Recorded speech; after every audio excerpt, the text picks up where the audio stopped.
কিন্তু আমরা আমাদের দেশের শক্তিকে এখনো সেই জায়গায় পৌঁছতে পারিনি যে আমরা বলতে পারি ম্যাকমিলানকে যে পানিনি অফ দ্য ওয়েস্ট।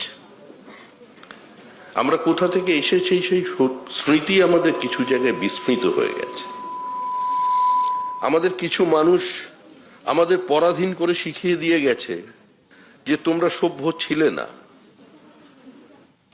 তোমরা বাইরে থেকে আর্যরা এসে তোমাদের শিক্ষিত করে চলে গেছে। কিন্তু আজ রাখিগড়ি এক্সক্যাভেশনের পর প্রমাণ হয়ে গেছে Aryan invasion theory is a myth.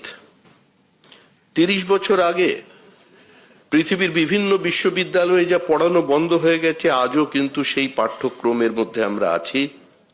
আজকের তরুণ প্রজন্ম এই সোশ্যাল মিডিয়ার যুগে যারা উৎসাহী বিভিন্ন ছাত্রছাত্রী আছেন, যাদের জ্ঞান পিপাসা কখনো সোশ্যাল মিডিয়ার মধ্যে দিয়ে হার্ড টেক্সটের মধ্যে ঢুকে পড়ছে, আমি আশা করব তারা এই বিষয়গুলো নিয়ে ভাববেন, চিন্তা করবেন।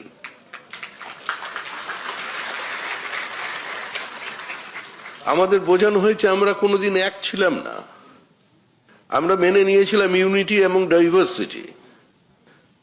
কিন্তু এই দেশে কিছু মানুষ ছিলেন, তারা বারবার এই কথা বলে গেছেন যে ইউনিটি এবং ডাইভার্সিটি নয়, unity manifested itself into diversity and we celebrate the diversity within the ambit of unity.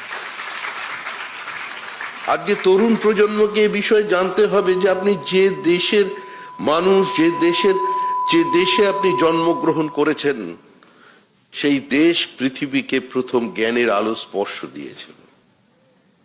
যে দেশ প্রথম বিবাহ পদ্ধতি চালু করেছিল, যে দেশ পৃথিবীর মানুষকে একটা গণতান্ত্রিক ব্যবস্থার মধ্যে নিয়ে এসেছিল।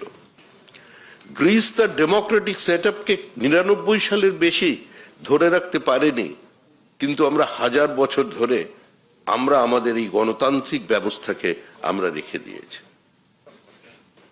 আমরা যারা এখানে দেখছি, বিভিন্ন রাজনৈতিক দল দেখছি, নতুন নতুন সরকার দেখছি, সরকার আসবে চলে যাবে, একটা দল তৈরি হবে, দল শেষ হয়ে যাবে। কিন্তু ভারতের মাটির যে বহুত্ববাদ, একম সদ্বিপ্রা বহুধা বদন্তি, যে কথা নিয়ে আজকে আমাদের সমাজ, এই চলমান সমাজ এগিয়ে চলেছে, এই সমাজ, এই দেশেই কিন্তু প্রথম ব্যালট পেপার এর প্রচলন হয়।